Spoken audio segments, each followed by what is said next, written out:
last week, college football playoff rankings, the first set came out. What did we talk about? Hey. Don't get too worked up about the top 4. Things are going to happen. It's more interesting to look at 15 through 25 because they start to build that framework to set up potential matchups, to set up what the eventual Final Four will be. But don't get too wrapped up in the 4. Like Georgia. Hey, Georgia, you're playing Tennessee this weekend. What did Georgia do? Real quick, you'll be number 1. Just like that. Snap those fingers. Just like that. Hey, Clemson. Just take care of business.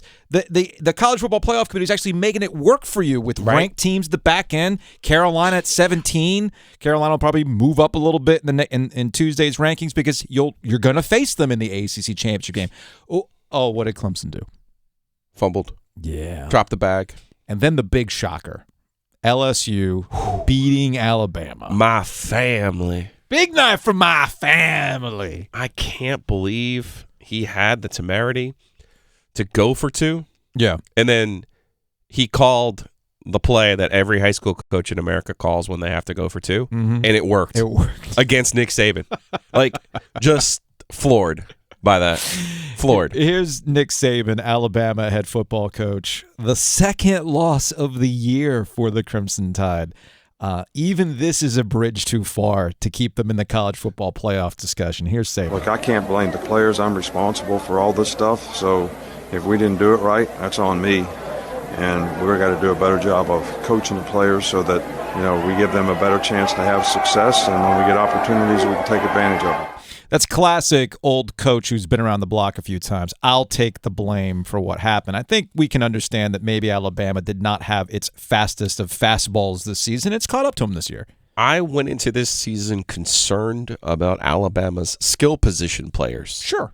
Because they were touting starting a transfer from Georgia Tech. Mm-hmm. Now, Jahmyr Gibbs is a nice player. Please don't get me wrong. And they were excited that they had a transfer from Louisville. Mm-hmm. And I'm sitting here thinking to myself, hey, guys, if you got a Georgia Tech starter at running back and a Louisville starter at receiver, you probably ain't what you've been, Go ACC. Like, yeah. You might be able to win the Coastal with that outfit. But this is not Amari Cooper. This is not Julio Jones. This is not Devontae Smith. Like, guys, what? Derrick Henry. You know what I mean? So now I applaud Nick Saban for going into the portal and trying to get talented players. He's trying to do what he needs to do. But it raised the flag to me that they didn't have better players in the pipeline than that. Yes. And you saw that play out. Bryce Young is a good player. Won the Heisman Trophy last year. That's a little bit of an understatement on my part that he's a good player. But he needs some dudes to throw to. But you got to have guys around him that are going to help him. And, quite frankly, the way that college football has changed, it's really difficult to win games with your defense. Mm-hmm. Nick Saban has changed with the times.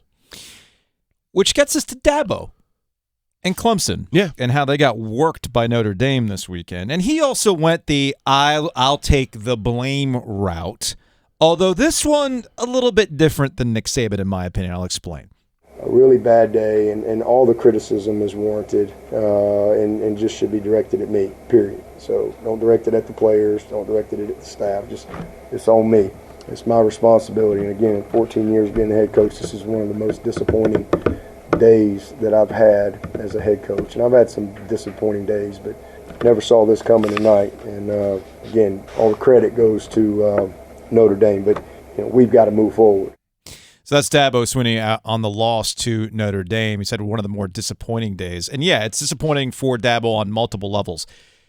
He showed faith in DJ Uiagalelei in the Syracuse game, where he benched him, and they got Cade Klubnik coming in. Not that Klubnik really did anything to wow you, but they settled down, defense took over, and they took care of business against, Syracuse imploded in that contest. But the belief was, DJ's the guy. I thought he played it right, the way they came out of the Syracuse game. But Dabo absolutely played it wrong against Clemson, or against Notre Dame, by doing the quarterback shuffle again. You can do it once. You can't do it back-to-back times the way he did against the Irish, especially when he decided to do it as well with DJ Uiagalelei. We can talk about the quarterbacks, and we can talk about the same things with Clemson and the skill players. Sure. But do you know what the truth is? And I was at the state weight game, so I didn't have a chance to watch Notre Dame and Clemson on Saturday night. I I know where that visiting locker room, media room is at Notre Dame under the stadium. I've been in that room before in 2017, and I've heard that demoralized voice before from Dave Doran. Yeah. And it's not the quarterback shuffle. It's not the receivers. It's not the running backs. It's Notre Dame lined up and kicked your ass. Yes. Notre Dame's offensive line, you've heard me talk about this before. They have a pro offensive line. They have a pro defensive line. And if you don't bring your hard hat to play Notre Dame, you will lose. That's why Notre Dame's won 27 consecutive regular season games against ACC teams. Okay? And that is the exact tone. That is the exact dejected. That is the exact, I can't believe they just big boyed us. I can't believe they just put it in our ear. That's what that is. Because when you're Clemson, we go down, NC State goes down, we go to the game. We kick your ass. We go to the game. It's a night game. Yep. Clemson's jazzed up. Why did Clemson win that game? They pushed State around. Yes. Their defensive line big boyed NC State's offensive line. Yep. So it doesn't feel that good when it happens to you. And it's the most demoralizing thing there is in football. Because while we're not supposed to be macho anymore, we're not supposed to say these things, it's what it is. It's a man's game. And it's you and me. It's me versus you, particularly on the offensive line. And it's a very personal thing when someone pushes you around like that. And it doesn't happen often at Clemson. Doesn't happen often. Speaking of defense, ultimately, that's what won NC State the game against Wake Forest. Oh, they were phenomenal. The defense was phenomenal. NC State's defense has been very good for most of the year, but I thought they played one of their best games in completely neutralizing Wake's running game, putting Sam Hartman in a position to make him shaky. Oh, they heated him up. And yep. Consistently. Yep. A veteran quarterback. They made him look like a true freshman. He was completely discombobulated. So to me, credit number one goes to NC State's defense, which, again, has done its job throughout most of the year. The problem for NC State is complementary football has been fleeting for them. Sure. The question going forward is, does MJ Morris actually give them an opportunity now on offense to play that level of complementary football, to actually take advantage of the turnovers, 3 of them that were created by NC State? So I'm not going to go all overboard on MJ Morris going forward, but at least I'll give the coaching staff credit. Hey, you actually took deep shots early on to trust MJ. Yeah, I thought Tim Beck had one of his better games. They beat Wake Forest at their own game. They took the deep shots. They drew the penalties. Keon Lassane in particular made some tough catches, plays that simply were not being made over the first half of this football season for NC State. So kudos to Tony Gibson, and kudos to Tim Beck, and kudos for Dave Doran.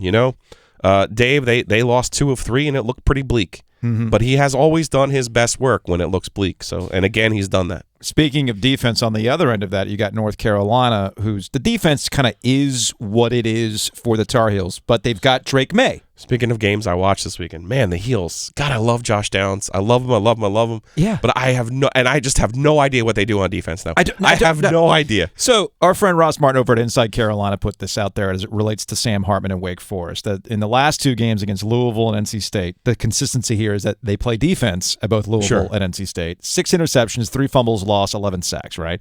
Hartman was also the most sacked QB in the ACC. You know what North Carolina doesn't do? And has had some injuries with this as well.